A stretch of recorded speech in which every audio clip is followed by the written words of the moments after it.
Hello, beautiful beings. Today I wanted to talk about twin flames. I just wanted to congratulate the divine feminine.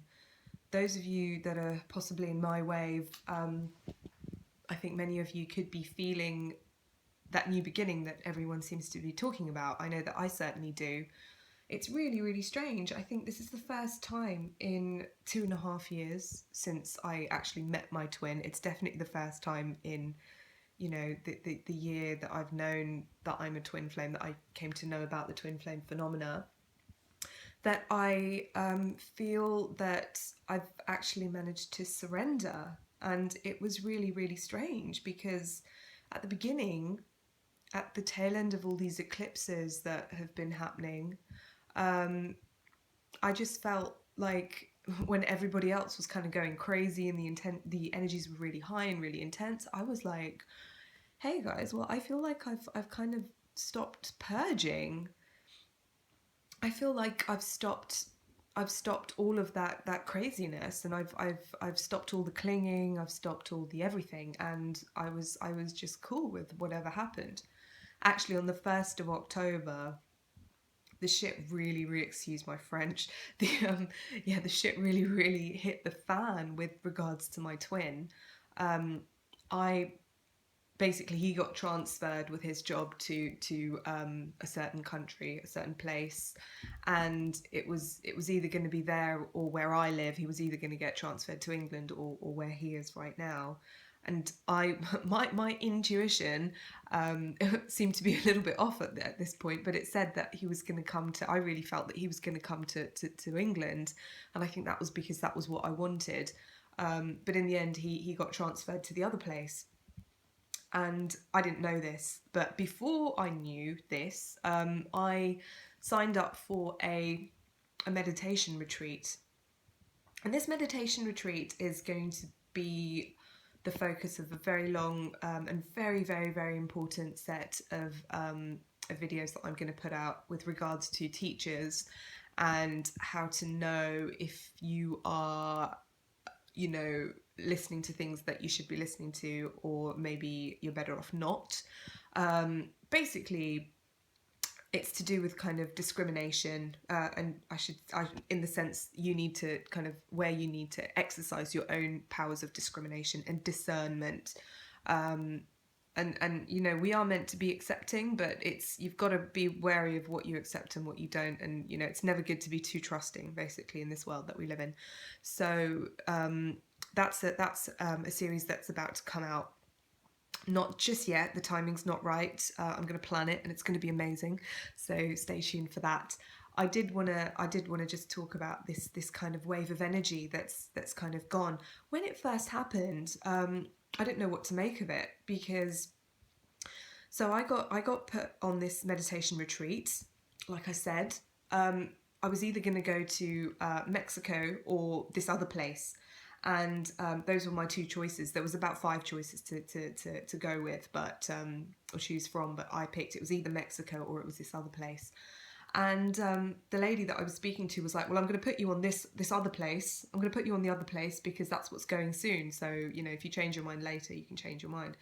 But I've always wanted to go. I've always been drawn to this particular land, and I just went with it. I was like, okay, I'm going to go with the flow. That's where it's putting me, and that's that.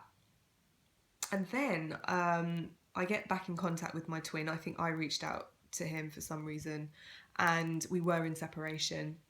And then we got talking again, and for ages I then found out that he had got transferred to this other place. And I was really surprised, because I was like, okay, looks like I'm going to be there maybe at the same time he's going to be there. I still didn't know when he was going to move at the time. Then I found out that I would be there at the same time. Didn't tell him about it for absolutely ages.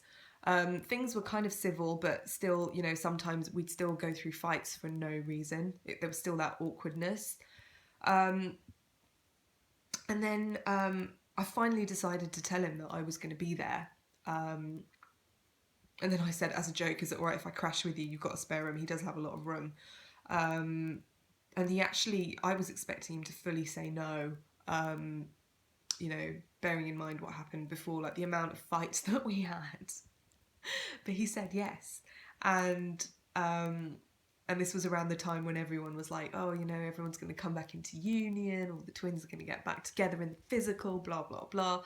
And yeah, I was like, okay, this is going to happen. And then on the 1st of October, on the night of the of the eclipse, I get a message on WhatsApp saying, you know, no, basically he's changed his mind. He was really quite rude. We'd had a conversation on the phone a couple of days prior to that, and you know, I was making a lot of jokes about the past and certain things that he did that I did not think were very cool, and yeah, I was genuinely surprised at his reaction. But he just turned around and just, you know, was like, "You're not staying with me," blah blah blah. It was only going to be a few days, but I was like, fine, if you can't take a joke, if you can't face up to all of the stuff that you did in the past that was bang out of order, you know, really, really, you know, not very good stuff. He had a lot of issues with his ex-wife, you know, kids, all this other stuff, really, really messed me around, really treated me quite badly, you know. It wasn't all bad, it really wasn't, but the fact that he wouldn't accept that he's done anything wrong and would not let me express my displeasure at these things and at not being treated the way that I would like to have been treated just didn't sit well with me. And I was like, well, okay, fine, that's fine. I'm not going to sit there and take that from you anymore. I'm not going to sit there and wish that you would change. I'm not going to sit there and try and fix you and make you see that you completely, you know, lied about many things, misled me. He didn't tell me he had kids until about a week after I met him. He's got 3, well, 2 biological and 1 that he also raised. And like, it was, you know, he dumped me before my birthday, like 2 weeks before my birthday, by text once. We've got back together and broken up a few times.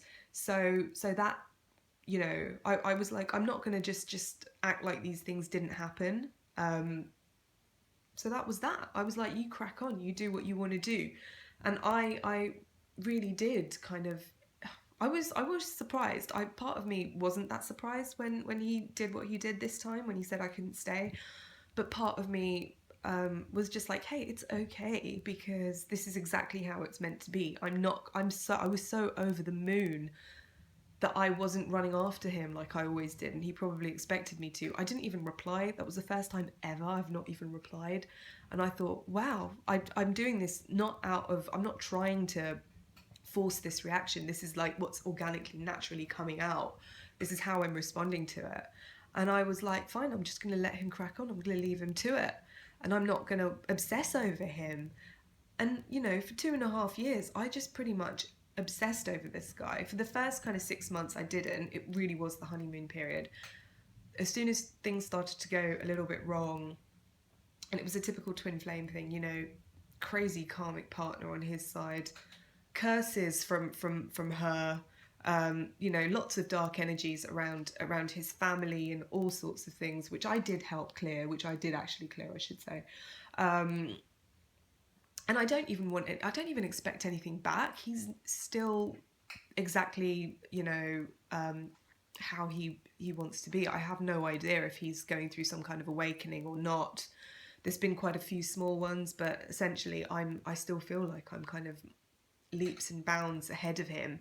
And it's not my job. What I've finally realised is that it's not my job to fix him. And he actually said to me, like, stop trying to fix me. And it's finally, you know, it's only quite recently kind of sunk in that I shouldn't. And only since this last episode that I've realised that I don't want to anymore. You know, he's a big boy. He can deal with this all by himself, and that's the only way that he is going to deal with it. So I'm just getting on with my own life. And I really, really, really do want to congratulate all of the divine feminines, no matter where you are on your journey, even if you're still purging. It's brilliant. Thank you so much for doing it, because another thing I do strongly believe is that a lot of us do actually do it for the collective. And the reason I say that is from my personal experience. I know a few people were talking about certain contracts that certain soul groups have taken on before we incarnated. I don't really, I listen to everything with a pinch of salt. I think, yeah, this could be true. Yeah, it might not be. So I try and kind of go into things with an open mind, but keep a balanced opinion of it most of the time. And this time I thought about my own experience and how I've never experienced a relationship like my twin flame. When we met, that was it. I've been in love numerous times before. Like, I think he was probably the fourth guy I've ever been in love with. But like this time things were different. It was, I wanted to spend every waking moment with this guy. It was like coming home. I always knew that when I met this person, no matter who I was in love with before, and I had some very strong karmic relationships before, I always knew that when I met this one person, this was going to be I just know. I always knew I'd know. And yeah, I knew basically. And then we broke up, and then everything got crazy. I never heard about twin flames when we met, so during all the madness I was like, what the F is going on? What the hell is this? This is a roller coaster and I really want to get off. But like I was kind of stuck on it, and I was stuck on this roller coaster for 2.5 years. And now all of a sudden it's like, okay, I finally, the roller coaster aspect of it has just stopped. I'm not saying I don't want him anymore. I'm just saying I'm quite happy to park this, and this is the first time that I've been happy to park it. And this was also the time that a lot of people were saying that the contracts were up, and all of a sudden I realised that when I was going through a lot of the twin flame runner chaser dynamic, all the fears, all the purging and all this other stuff, I really did feel like I was tapping into some kind of collective thing, because I was feeling things that didn't normally bother me. So I mean, they were things that did bother me, but the extent to which they were affecting me was far, far, far, far, far, far greater than anything else I'd ever experienced, and probably far greater than anything that actually warranted my own experiences, no matter how extreme they might have been. Fine, I might have had a few childhood issues. I mean, I did grow up in a violent home, and stuff like that. So, but it's never bothered me in the past. And then all of a sudden, twin flame happens, and then trigger, all kinds of strange things. And then, contract time is up apparently, and I didn't think that I was even on that contract until I suddenly realised that, hang on a minute, I'm not feeling certain things that I used to feel before. Not in a bad way. I don't hate my twin. I'm not even angry at him. In fact, if anything, I'm a lot less angry, and I'm not completely closed off to seeing him when I am on holiday. But I know for a fact that I'm not going to contact him. I know for a fact I'm cool with not seeing him. Part of me would probably prefer to not see him when I'm actually on my holiday there, on my meditation break in paradise. But whatever, I'm totally open to whatever happens, and I thoroughly believe that I know that I'm on this twin flame journey, but it's not up to me to kind of force it. And it's just down to me to kind of relax into it right now. So that's exactly what I'm doing, and I'm really enjoying it. And I hope that many of you are as well. And I hope that for me it continues. And I hope that if you're not at a stage in your journey where you can kind of relax into it, I really do hope that you will be at a stage where you can do that if that's what you want very soon. And my message to you guys is it is possible, even when you think that never in a million years is it ever going to be possible for you to kind of just surrender really surrender. That's not kind of like to kind of give up and have this kind of attitude of despair. There's absolutely no despair anymore, because that was what I felt before. That was the fear. That was the kind of that grasping desperation that I kind of felt before. I felt like, oh, I must do everything I can to sort this twin flame thing out. That's my purpose. My entire life purpose is that. No, that's actually not the case. Your purpose is you're a multifaceted being, and there's so much more to you than just a relationship. It could be an important part, and it's not for me to tell you how to live your life and how the balance actually lies in your life. But we're not just about relationships. We're also about our jobs. We're about our own spiritual growth. We're about many different things, even though I would say, we're about family, we're about other responsibilities. It all plays a part. So, and each is valid. So, I really had to kind of redress the balance in my life. For the first time, I started this YouTube channel, and I know I've not got my face on camera yet, but I do hope that will happen very soon. Again, the time isn't right just yet, but it will happen soon. But that's going to happen, standing in my own power, really kind of speaking out on what I believe in and not being afraid of what other people will say. Like, you might not resonate, part of me was like, oh, what if I don't get any subscribers? What if, like, no one listens to me? What if no one resonates? What if people think that I look stupid or whatever? Like, I was just like, I don't care. It's not about me to care. I'm part of my mission is to actually stand up for the things that I believe in, because that's part of reclaiming my power. I used to think people took my power away from me. Then I realized that I was giving that power away. And if I can give it away, I can take it back. And hopefully, as I do that and people kind of see that as not as a role model or example, but just as maybe, well, as a bit of an example, actually, if they wanted to follow suit, it might make it a little bit easier for anyone who was thinking that they might want to do the same. So that's why I did this, really. And also, we've all got things to share, and it's not about forcing our opinions on other people, but it's kind of like going to like a candy shop or something. It's like you pick what you want, but you've got to offer that up, for other people. So take what you will from what I am offering you. And yeah, I just wanted to say that perhaps a lot of us twins are purging, and for other people we have been, and some of us have stopped. We really, really have. And it's now up to us to kind of just really, really, really, for me, it's up to me to really work on myself and just trust in the surrender, that real kind of genuine surrender. I'm so glad that I'm so thankful to my twin and to just the universe for giving me that opportunity to actually experience surrender. And I'm glad that I had that contrast from before, where I just wasn't able to do it, and I was completely coming from fear and desperation. But it's okay. Just know that the universe has your back. You're a twin flame. You took on this journey out of love, and because of that, if nothing else, the universe is going to take care of you. The universe is going to give you what you really want. So just relax.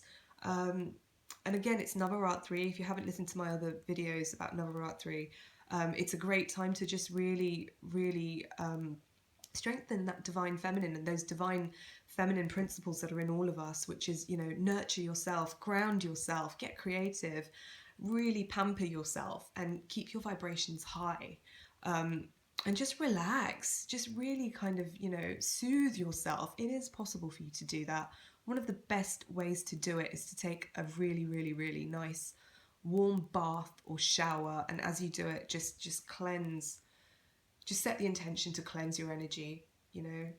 In yoga, we talk about the emotional body, the spiritual body, the mental body, and the physical body. Set your intention to just cleanse all of those bodies, and it will work wonders. Now is a really, really special time to do it. And also during Navaratri, it's a great time to light a lamp. If you can light a sesame oil lamp or a mustard oil lamp, that's really great. Or if failing that, a candle. And just set your intentions. It's a beautiful time to manifest. And as I said in my other video, tomorrow, which is Monday, is a great day to start any kind of learning, especially spiritual learning and paying homage to all of our teachers. So yeah, those are all really good things to do right now. It's a really, really special time.